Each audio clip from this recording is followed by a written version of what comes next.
Raden Pengantin. Selamat menyaksikan.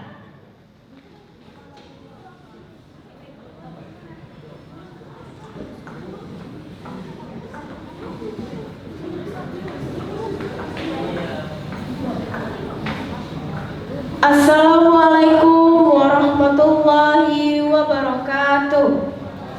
Kami dari SMP Negeri 29 Hulu Sungai Tengah mempersembahkan teater modern dengan judul Raden Pengantin. Badan produksi Jamal T. Suryanata. Penulis skenario dan sutradara Radina SPD.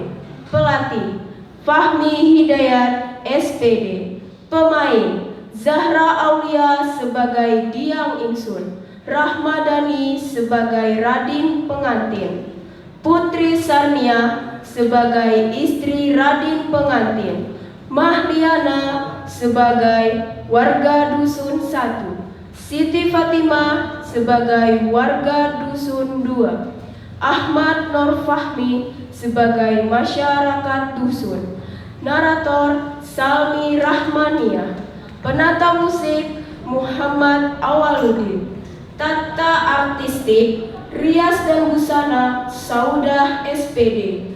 Lighting Fahmi Hidayat SPD. Tata panggung Muhammad Randi Aulia Fawas Rahesya. Pemimpin produksi penanggung jawab Kepala SMP Negeri 29 Hulu Sungai Tengah Gusti Hadiatul Soleha SPD.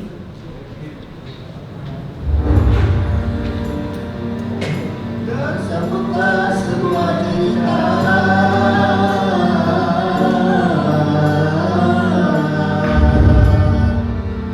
hidayat benda. Alkisah zaman dahulu kala terceritalah seorang perempuan tua bernama Diang Ingsun yang hidup di sebuah kampung kecil bersama anak lelaki semata wayangnya.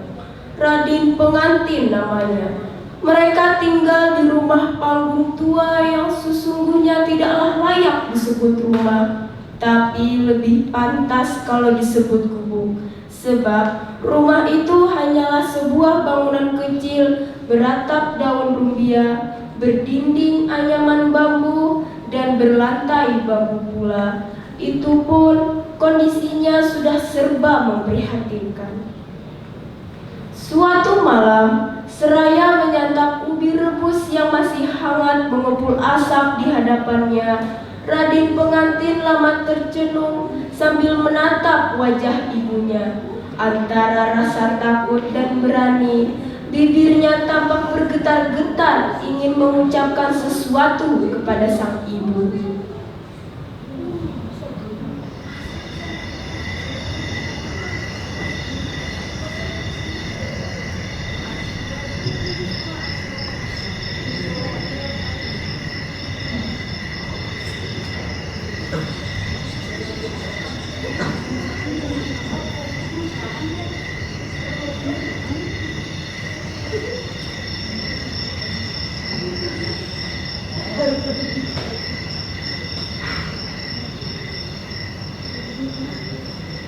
Raden, ada apa anakku? Sepertinya kau ingin menyampaikan sesuatu kepada ibu. Kalau ada masalah, tidak baik disimpan sendiri. Ayolah Raden, ceritakanlah kepada ibu. Ibu akan siap mendengarkannya. Tidak Bu, tidak apa-apa. Lalu, Sudahlah Bu, lepas saja. Raden, kau sudah besar anakku. Ibu, maafkan Raden sebelumnya. Ini menyangkut soal nasib dan masa depan Raden sendiri Bu. Ibu tahu kalau Raden sudah besar. Ibu juga tahu selama ini kehidupan kita hanya begini-begini saja. Dari tahun ke tahun tidak ada perubahan sedikit pun. Dan Raden tidak mau kalau keputusan Raden selamanya ditanggung oleh ibu. Karena itulah Raden harus mencoba mengatur nasib di kampung orang. Jadi izinkan Raden untuk pergi ke negeri seberang. Merantau maksudmu anakku? Benar Bu, Raden ingin merantau. Soalnya Raden, coba kau pikirkan sekali lagi anakku. Sekarang ibu sudah semakin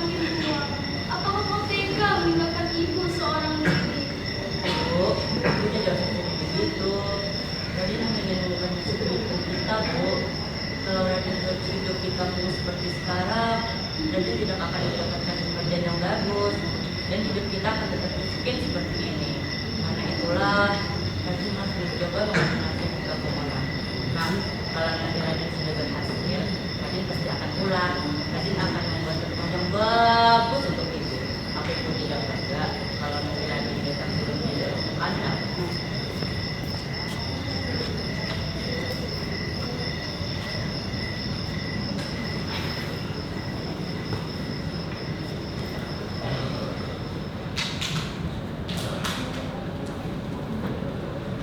Perempuan tua itu kini tak bisa berkata apa-apa lagi. Suaranya seperti tersekat di tenggorokan. Sekujur tubuhnya terasa lemas, kepalanya terasa sangat berat. Hingga berhari-hari, kata-kata sang anak itu terus terngiang di telinganya. Keesokan harinya, dengan berurai air mata, dilepaskannya kepergian sang anak hingga menghilang di tikungan jalan.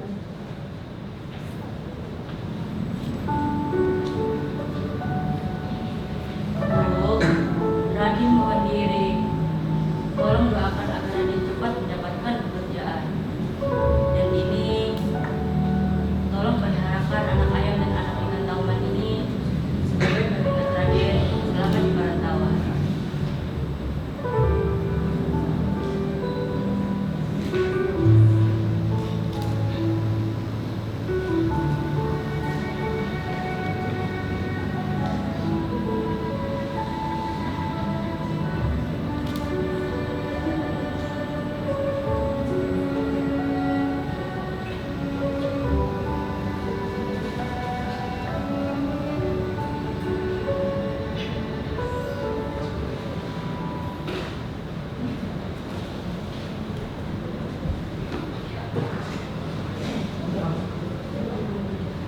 Radin pengantin dapat tumpangan oleh juragan dan dapat kepercayaan bekerja sebagai anak buahnya. Radin diberi pinjaman modal untuk membuka usaha dagang sendiri di daerah lain. Berselang tahun kemudian, seiring dengan usahanya yang terus berkembang dan kian maju pesat, kini Radin pengantin telah menjadi orang yang kaya raya. Namanya semakin dikenal di kalangan pedagang dan pengusaha besar. Keharuman namanya sampai juga ke telinga sang raja yang berkuasa di negeri itu. Singkat cerita, Radin pengantin akhirnya dikawinkan dengan putri raja tersebut. Radin pengantin terbetik kerinduan akan kampung halaman yang sudah sekian lama ditinggalkannya. Selain itu, permintaan sang istri untuk segera bertemu dengan ibu mertuanya membuat Radin pengantin tak mungkin lagi menunda waktu terlalu lama. Beberapa hari kemudian, disiapkanlah sebuah kapal besar milik kerajaan lengkap dengan perbekalan beserta para pendamping dan seluruh awak kapalnya. Setelah segala persiapan lengkap, kini bertolaklah kapal megah itu membawa rombongan Radin pengantin dan istrinya menuju Pulau Borneo di seberang lautan. Setelah beberapa awak kapal memberitahu kepada penduduk bahwa kapal itu membawa rombongan Radin pengantin dan istrinya, orang sekampung pun segera menjadi gempar, ragu setengah percaya.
Tak sampai berselang hari, kabar kedatangan Raden pengantin itu pun akhirnya sampai juga ke telinga sang ibu, Diang Ingsun. Perempuan yang sudah semakin tua renta itu kini benar-benar merasakan kerinduan yang luar biasa. Dengan sebilah dayung rompeng, dikayuhnya sampan tua dengan sekuat tenaga untuk segera sampai ke pelabuhan. Tak lupa dibawakannya anak ayam yang kini sudah menjadi ayam jago, dan ikan tauman yang kini sudah sangat besar pula.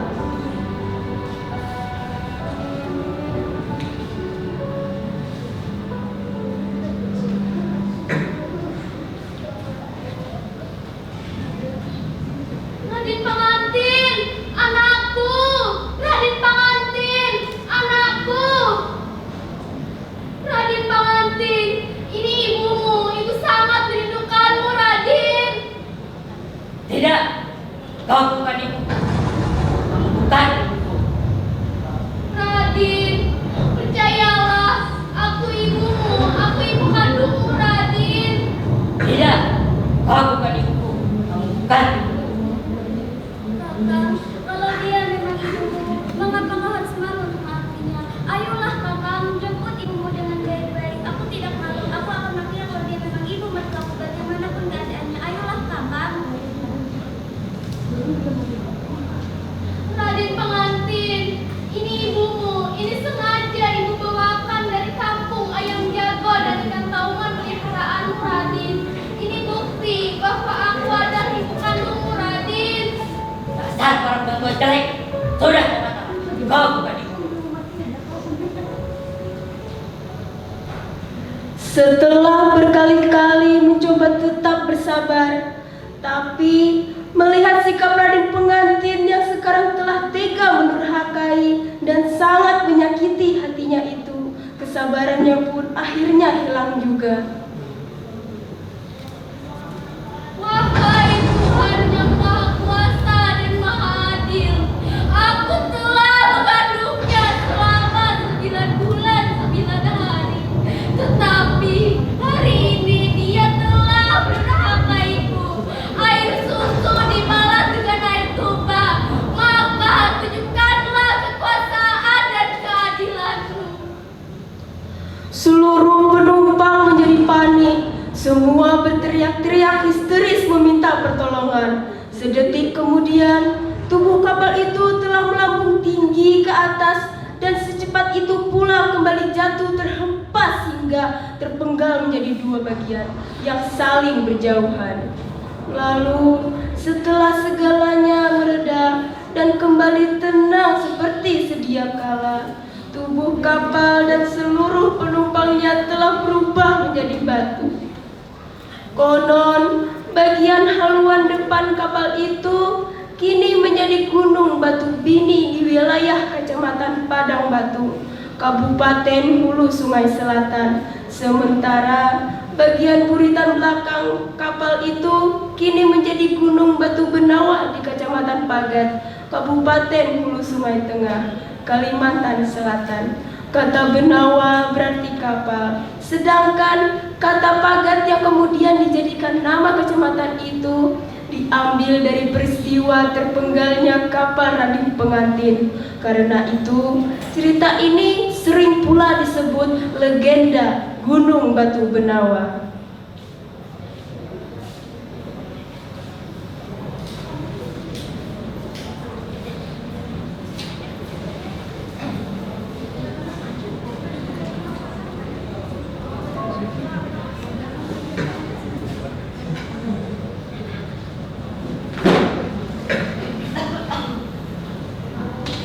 Demikian persembahan teater dari kami SMP Negeri 29 Hulu Sungai Tengah. Wassalamualaikum warahmatullahi wabarakatuh. Tepuk tangan yang meriah untuk SMP 29 Hulu Sungai Tengah. Ya, luar biasa sekali. SMP 29 Hulu Sungai Tengah membawakan kisah Raden pengantin. Betul sekali. Wah, kamu mah angkat kapalnya seorang kan? Pengantinnya langsung mangkat.